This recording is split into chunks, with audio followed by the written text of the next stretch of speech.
ഷൊർണൂർ മണ്ഡലത്തിൽ മികച്ച വിജയം നേടിയ LDF സ്ഥാനാർത്ഥി പി മമ്മിക്കുട്ടി റിപ്പോർട്ടർ ടിവിയോടൊപ്പം ചേരുകയാണ്. സംസ്ഥാനത്ത് വലിയ UDF തരംഗം ആഞ്ഞടിച്ചു. ഭരണം നഷ്ടമാകുന്ന സാഹചര്യം. അതിനിടയിലും മണ്ഡലം നിലനിർത്താനായത് വലിയ സന്തോഷവും ആശ്വാസമൊക്കെയാണല്ലേ? അതെ, കേരളത്തിലെ ഈ തെരഞ്ഞെടുപ്പിലുണ്ടായിട്ടുള്ള പൊതുവായ ഒരു ഇടതുപക്ഷ ജനാധിപത്യ മുന്നണിക്ക് വിരുദ്ധമായുള്ള ഒരു തെരഞ്ഞെടുപ്പ് വിധി ഉണ്ടായ സന്ദർഭത്തിലും ഈ പാലക്കാട് ജില്ലയിലും അതുപോലെ തന്നെ അതിൻ്റെ ഭാഗമായി ഷൊർണൂർ അസംബ്ലി മണ്ഡലത്തിലും ആ മണ്ഡലത്തിൻ്റെ ചരിത്രവും അതുപോലെ തന്നെ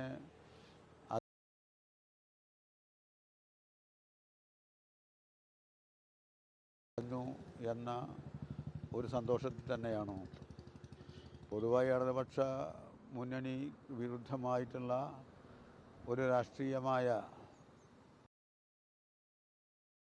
വന്ന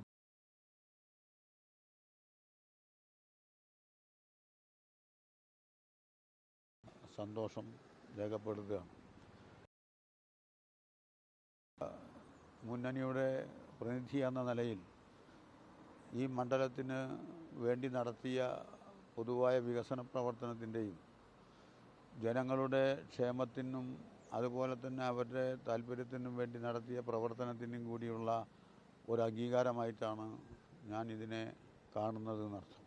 ഈ കഴിഞ്ഞ തവണ ഒരു 36,000-ലധികം ഭൂരിപക്ഷം ഉണ്ടായിരുന്നു. പക്ഷേ ഇത്തവണ വരുമ്പോൾ അത് 17,000-ൻ്റെ താഴേക്ക് ചുരുങ്ങി പോവുകയാണ്. അങ്ങനെ ഒരു ഭൂരിപക്ഷം നഷ്ടമാവാൻ കാരണം എന്തായിരിക്കും? അല്ല, ഭൂരിപക്ഷം എന്ന് പറഞ്ഞാൽ അന്ന് 2021 നടന്ന് ആ തെരഞ്ഞെടുപ്പ് നടക്കുമ്പോൾ അന്നുണ്ടായ ഒരു രാഷ്ട്രീയ സാഹചര്യത്തിലല്ലല്ലോ ഇപ്പോൾ തെരഞ്ഞെടുപ്പ് നടക്കുന്നത്. ഓരോ തെരഞ്ഞെടുപ്പ് നടക്കുന്ന ഒരു രാഷ്ട്രീയ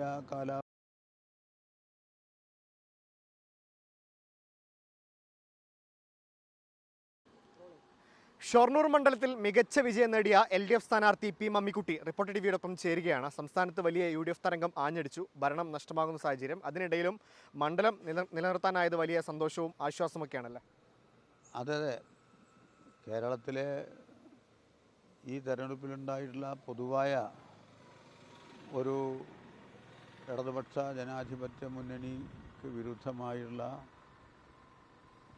ഒരു തെരഞ്ഞെടുപ്പ് വിധി ഉണ്ടായ സന്ദർഭത്തിലും ഈ പാലക്കാട് ജില്ലയിലും അതുപോലെ തന്നെ അതിൻ്റെ ഭാഗമായി ഷൊർണൂർ അസംബ്ലി മണ്ഡലത്തിലും ആ മണ്ഡലത്തിൻ്റെ ചരിത്രവും അതുപോലെ തന്നെ അതിൻ്റെ വിജയത്തിൻ്റെ തിളക്കവും ആവർത്തിക്കപ്പെടാൻ കഴിഞ്ഞു എന്ന ഒരു സന്തോഷത്തിൽ തന്നെയാണ് പൊതുവായി ഇടതുപക്ഷ മുന്നണി വിരുദ്ധമായിട്ടുള്ള ഒരു രാഷ്ട്രീയമായ പ്രതികൂലമായ സാഹചര്യം വന്നപ്പോഴും ഷൊർണൂരിൽ 17,000 വോട്ടിൻ്റെ ഭൂരിപക്ഷത്തിൽ വിജയിക്കാനായതിലുള്ള സന്തോഷം രേഖപ്പെടുത്തുകയാണ്.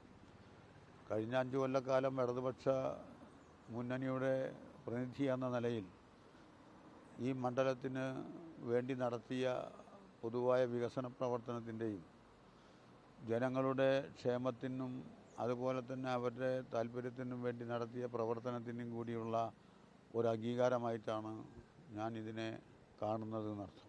ഈ കഴിഞ്ഞ തവണ ഒരു 36,000-ലധികം ഭൂരിപക്ഷം ഉണ്ടായിരുന്നു. പക്ഷേ ഇത്തവണ വരുമ്പോൾ അത് 17,000-ൻ്റെ താഴേക്ക് ചുരുങ്ങി പോവുകയാണ്. അങ്ങനെ ഒരു ഭൂരിപക്ഷം നഷ്ടമാവാൻ കാരണം എന്തായിരിക്കും? അല്ല, ഭൂരിപക്ഷം എന്ന് പറഞ്ഞാൽ അന്ന് 2021 നടന്ന് ആ തെരഞ്ഞെടുപ്പ് നടക്കുമ്പോൾ അന്നുണ്ടായ ഒരു രാഷ്ട്രീയ സാഹചര്യത്തിലല്ലല്ലോ ഇപ്പോൾ തെരഞ്ഞെടുപ്പ് നടക്കുന്നത്.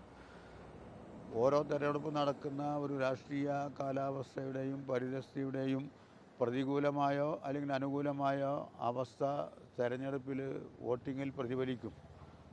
അപ്പോൾ 21 നടന്ന തെരഞ്ഞെടുപ്പിൽ പൊതുവായി കേരളത്തിലുണ്ടായിട്ടുള്ള വലിയ അനുകൂലമായിട്ടുള്ള ഒരു തരംഗത്തിൻ്റെ ഭാഗമായി ഷൊർണൂർ മണ്ഡലത്തിലെ സ്ഥാനാർത്ഥി എന്ന നിലക്ക് അതിൻ്റെ പ്രയോജനം എനിക്കും നന്നായി ലഭിക്കുകയുണ്ടായി. ഇപ്പോൾ നടന്ന തെരഞ്ഞെടുപ്പിൻ്റെ രാഷ്ട്രീയ സാഹചര്യം അന്നത്തെ പോലെ അല്ലല്ലോ. രാഷ്ട്രീയ സാഹചര്യം അനുകൂലമാകുമ്പോൾ അതിൻ്റെ അടിസ്ഥാനത്തിലുള്ള പ്ലസ്സും രാഷ്ട്രീയ സാഹചര്യം പ്രതികൂലമാകുമ്പോൾ അതിൻ്റെ ഭാഗമായുള്ള മൈനസും വരും. അങ്ങനെയുള്ള ഒരു അവസ്ഥയിൽ ഈ രാഷ്ട്രീയ സാഹചര്യത്തിലും 17,000-ൻ്റെ അടുത്ത് വോട്ടിൻ്റെ ഭൂരിപക്ഷത്തിൽ വിജയിക്കാൻ കഴിഞ്ഞു എന്നുള്ളത് ഷൊർണൂർ അസംബ്ലി മണ്ഡലത്തിൻ്റെ കരുത്തും ഉൾക്കരുത്തും ശക്തിയും സ്വാധീനം തന്നെയാണ് പ്രകടിപ്പിക്കുന്നതെന്നർത്ഥം. ഈ പി കെ ശശി പാർട്ടി വിട്ട് UDF സ്വതന്ത്ര സ്ഥാനാർത്ഥിയെ മത്സരിച്ചിരുന്നു. അത് ഏതെങ്കിലും തരത്തിൽ മണ്ഡലത്തിൽ ഭൂരിപക്ഷം കുറയാൻ അത് പ്രതിഫലിച്ചിട്ടുണ്ടോ? അല്ലല്ല, മണ്ഡലത്തിൽ ഭൂരിപക്ഷം കുറയാൻ അതൊന്നും പ്രതിഫലിച്ചിട്ടില്ല. തെരഞ്ഞെടുപ്പിൻ്റെ സാഹചര്യത്തിൽ അന്ന് പൊതുവെ നെല്ലായ ഗ്രാമപഞ്ചായത്തിൽ ഉൾപ്പെടെ എനിക്ക് ഭൂരിപക്ഷം ലഭിച്ചിരുന്നു. കഴിഞ്ഞ 2021 നല്ല ഭൂരിപക്ഷം ഉണ്ടായിരുന്നു എന്നർത്ഥം. പക്ഷേ പിന്നീട് നടന്ന ലോക്സഭാ തെരഞ്ഞെടുപ്പിലൊക്കെ വലിയ വോട്ടിൻ്റെ ഭൂരിപക്ഷം അപ്പുറത്താണ് ഉണ്ടായത്. 3500-ലധികം വരുന്ന വോട്ടിൻ്റെ ഭൂരിപക്ഷം ഉണ്ടായിരുന്ന നെല്ലായ പഞ്ചായത്തിൽ ഇപ്രാവശ്യം ആ ഭൂരിപക്ഷം കുറക്കാൻ അത് 1800-ലേക്ക് കുറച്ച് കൊണ്ടുവരാനും കഴിഞ്ഞു എന്നത് വിലയിരുത്തുമ്പോൾ അവിടെയും നമുക്ക് അനുകൂലമായ ഒരു സ്ഥിതി തന്നെയാണ് കാണാൻ കഴിയുന്നത്. മറ്റേത് പി കെ ശശിയോടൊപ്പം വോട്ടുകൾ പോയിട്ടില്ല എന്നല്ല. ഇല്ലല്ല, പി കെ ശശിയുമായി ബന്ധപ്പെട്ടുകൊണ്ടുള്ള ഒരു വോട്ടും പോയില്ല. പി കെ ശശിക്ക് അന്ന് ലഭിച്ചതിനേക്കാൾ കൂടുതൽ വോട്ട് പോയി ഈ തെരഞ്ഞെടുപ്പിൽ എനിക്ക് കിട്ടിയിട്ടുണ്ട്.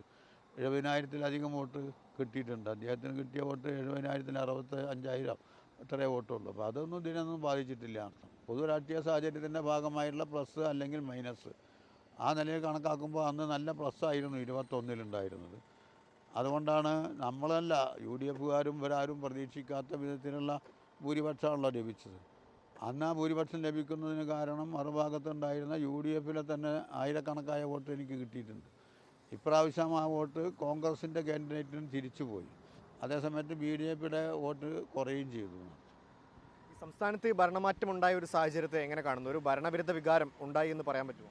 ഭരണവിരുദ്ധ വികാരമാണോ ഏത് വികാരമാണോ എന്ന് നമുക്ക് പറയാൻ വേണ്ടി കഴിയില്ല.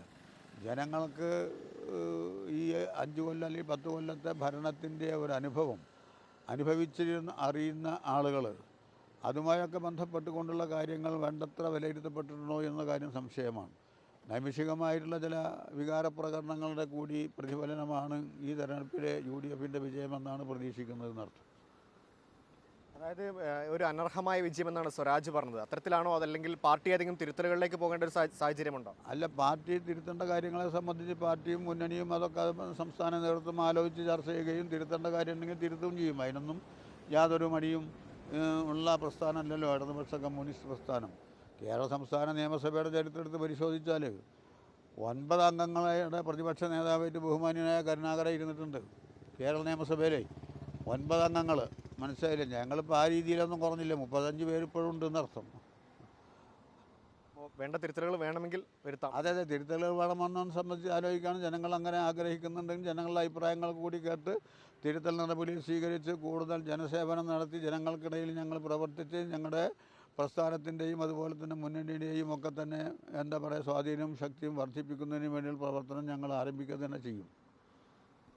അതാണ് ഷൊർണൂർ മണ്ഡലത്തിൽ മികച്ച ഭൂരിപക്ഷത്തിൽ തന്നെ മണ്ഡലം നിലനിർത്തിയ LDF സ്ഥാനാർത്ഥി പി മമ്മിക്കുട്ടിയാണ് റിപ്പോർട്ടർ ടിവിയോടൊപ്പം ചേർന്നത്. വീഡിയോ ജേർണലിസ്റ്റ് നവാസ് മണ്ണാർക്കാടിനൊപ്പം reporter Shabas Ahammed, in reporter, Palakkad.